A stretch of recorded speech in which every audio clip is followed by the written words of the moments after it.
everyone, Monique here, Little Gems Creations 1. Today I'm going to show you how to sew on a button. So I made this dragon scale dog sweater. I'm kind of going for the steampunk look though. So I got these neat buttons and I'm going to sew them on, and I don't know, I think it kind of looks steampunk like.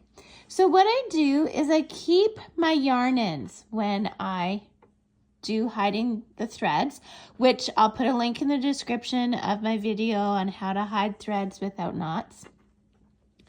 So I save the ends and I do them according to the buttons I have. So this kind of button is a shank button, and so I would use my smallest scrap for the shank button. And then because I've done so many different colors in the scale part, that's why I'm going with some different colors for the buttons. So today's video, we're gonna do this shank button, but check the description. I'll have videos on how to do other kinds of buttons in the description, so check that out. So I'm gonna move these other buttons. We're gonna take our smallest scrap, and I mean, don't go too small because I've done that on occasion and then it's just a headache trying to tie knots. So see, look at how tiny that scrap is. I try to use every single solitary piece I can. Okay, so I'm gonna put this where I want it, and then I'm gonna go to the back. I'm gonna find that shank. See the shank? So I'm gonna grab some yarn, grab the shank, grab some yarn on the other side. So see what I've done? Yarn, shank, yarn. I'm gonna pull it through, but I'm not gonna pull it all the way through. I'm gonna hold that tail. And now I just want to put it through again. So I'm gonna go yarn, shank, yarn. Oops. But see how my yarn came off? Part of that is because I used too small of a scrap. But we are going to be amazing because crafters are amazing.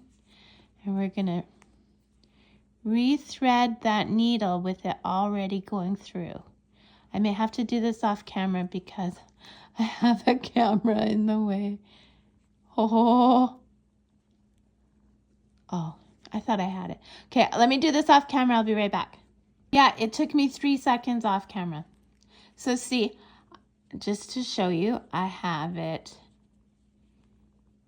yarn, shank, yarn. I rethreaded it and I'm pulling it through. Okay. Now I'm going to take my two ends, make sure that it's pulled nice and tight, and I'm just going to do a knot. So one knot, and then I'm going to do a double knot. Oh, my piece was too small. I can do it. I'm going to fight. I'm going to win. Cheer me on, guys. Ha ha. I got it. Did I get it? I got it. Woohoo. Okay. Anyway, small victories. I love small victories. Okay, so I'm going to take my scissors and I'm just going to leave a bit extra. And there you go, guys. That is how you sew on a shank button. So, I hope this was helpful to you. Hit the like and subscribe and check that description. I always put all kinds of goodies in my description. And I try and do new tutorials every Thursday. So, I have actually been on a roll though, so I've been doing more than every Thursday. But I can guarantee every Thursday. So I'll see you then. Bye now.